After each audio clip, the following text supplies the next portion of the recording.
you're an actress, you're a film producer, but more importantly for us, a mental health advocate and a successful one. And you have done a lot.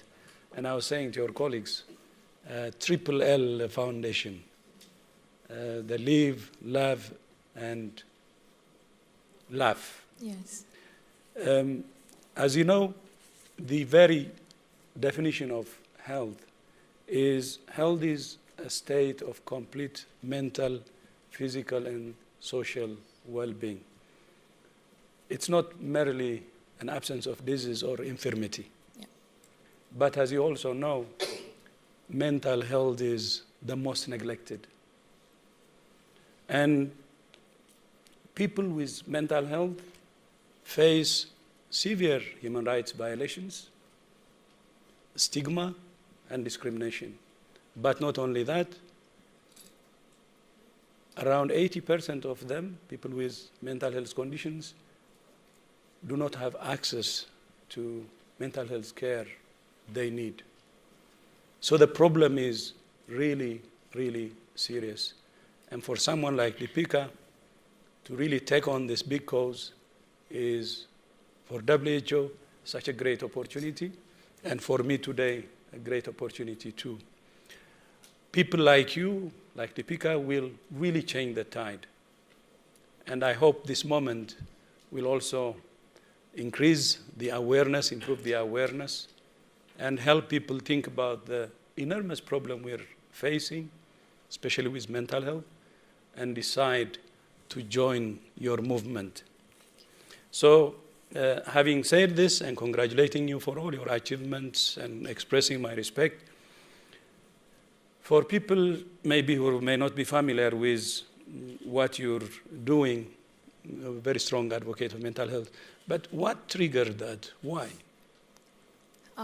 Thank you for that lovely introduction, and good afternoon, everybody. Mental illness crept up on me when I least expected it. I think most often, or at least in my case, it comes with absolutely no warning signs. And I was going through a phase that, the perception and the general understanding was that I was at a professional high.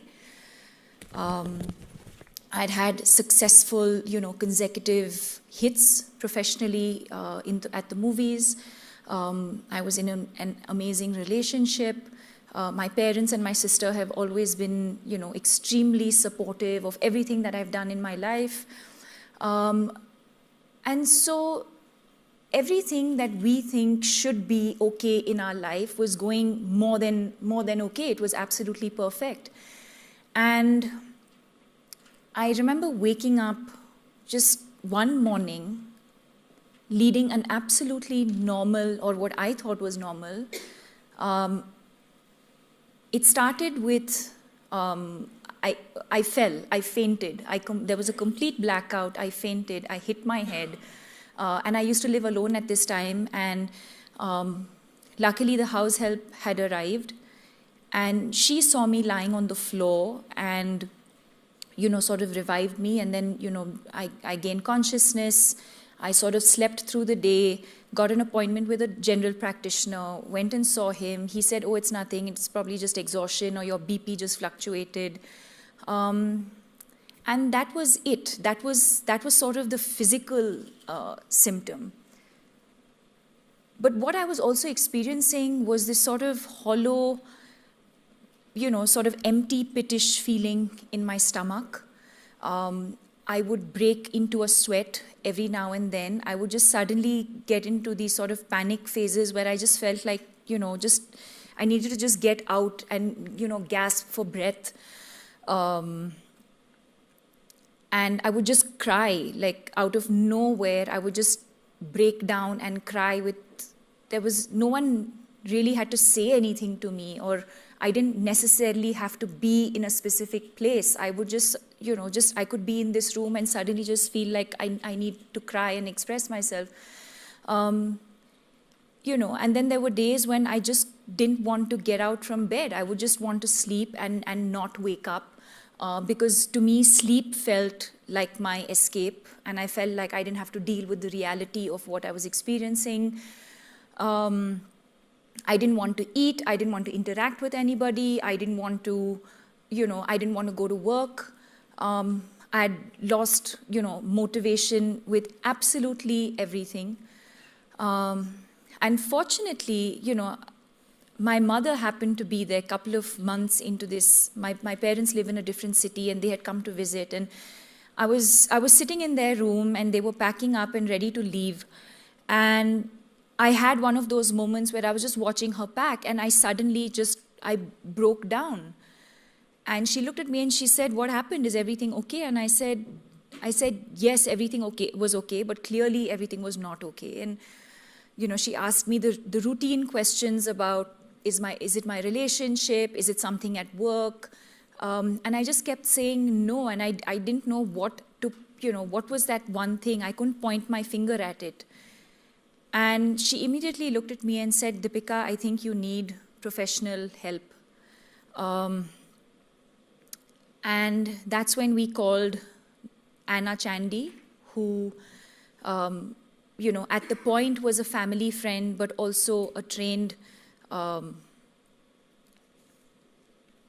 psychologist. But at that point, we felt like we wanted to share this with somebody who we could trust, someone who was not going to. We were concerned about what the media was going to say, and we didn't want to be seen outside a psychiatric clinic. So everything was hush-hush. I remember calling up Anna. She was in the middle of a personal crisis. She was traveling. And I called her, and literally, she asked me 2 questions. And she said, "I'm flying down to see you right away. You need professional help. You need to see a psychiatrist." And, immediately, I think literally that same evening or the next day, she was on a flight. She came to see me.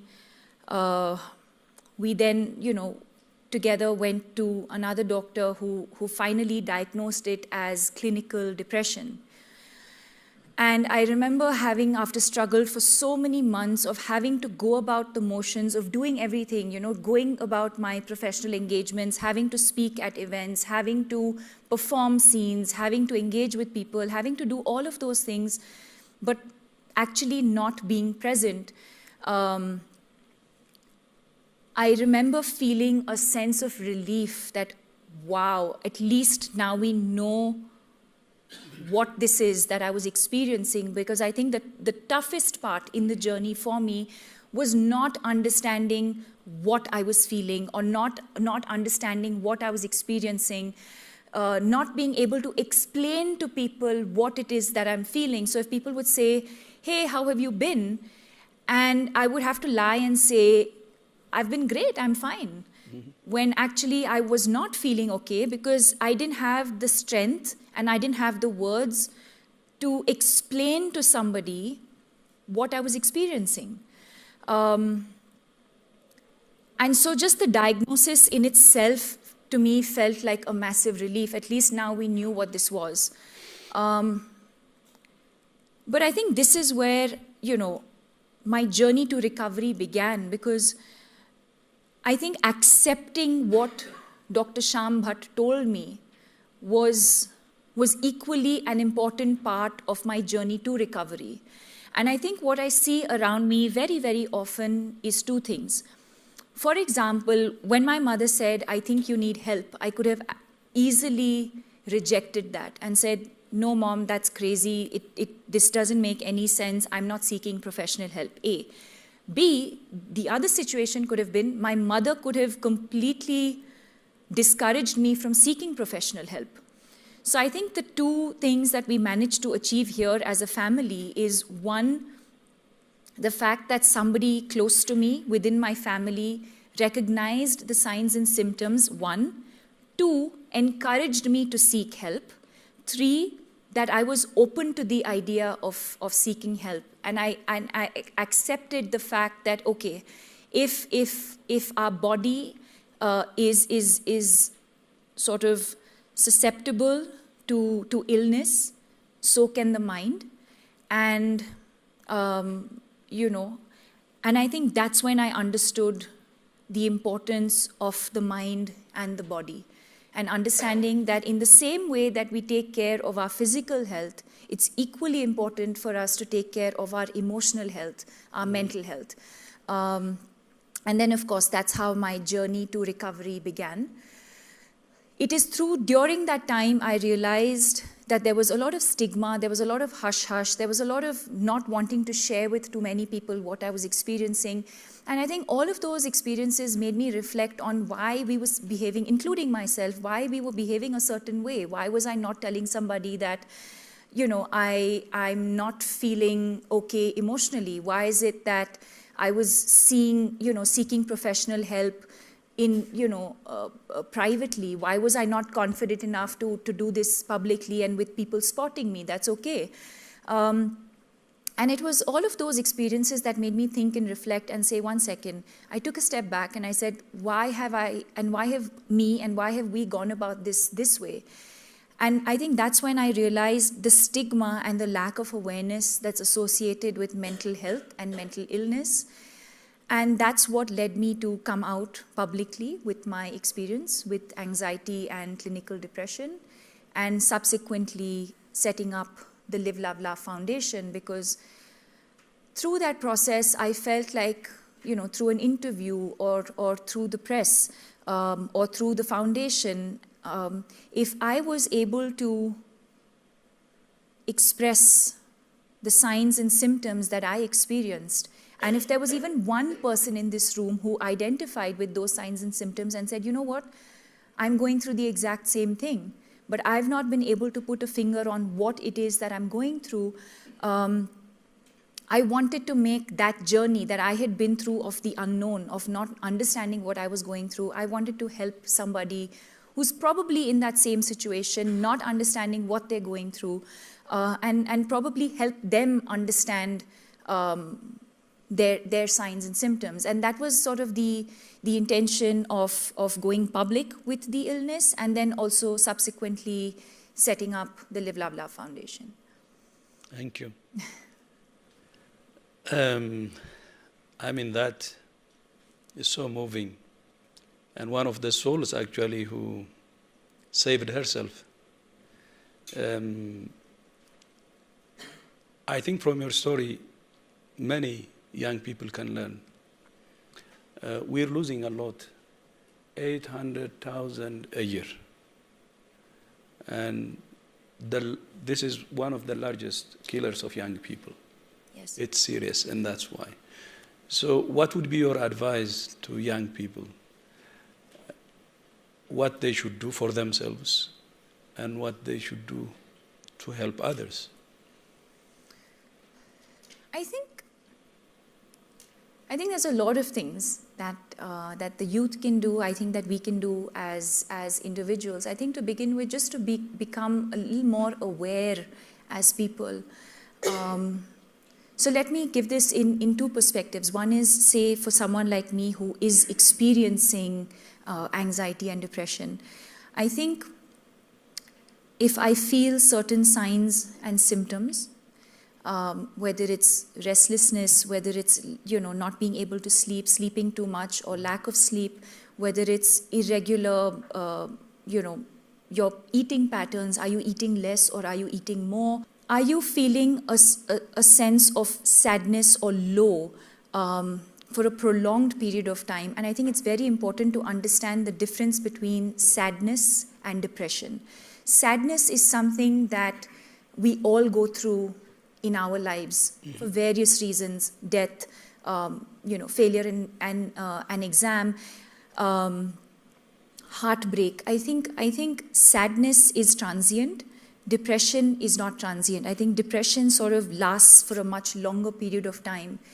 And I think that's when you realize that, okay, this is where I need to share, this is where I need to express. So for someone who's experiencing that, I think it's important at that very moment to share with somebody that you're close to. It could be a friend, it could be a colleague, it could be a family member, it could be a sibling. But I think the first step really is to share with somebody around you how you're feeling. I think for people around, it's important to not just sort of dismiss it as attention seeking.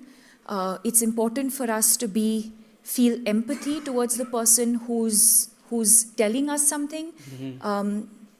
I think we all have now a habit of asking each other how we're doing without really listening to whether we actually, if I ask you how you're doing, am I actually interested in how you're doing? And would you be vulnerable enough to share with me how you're doing?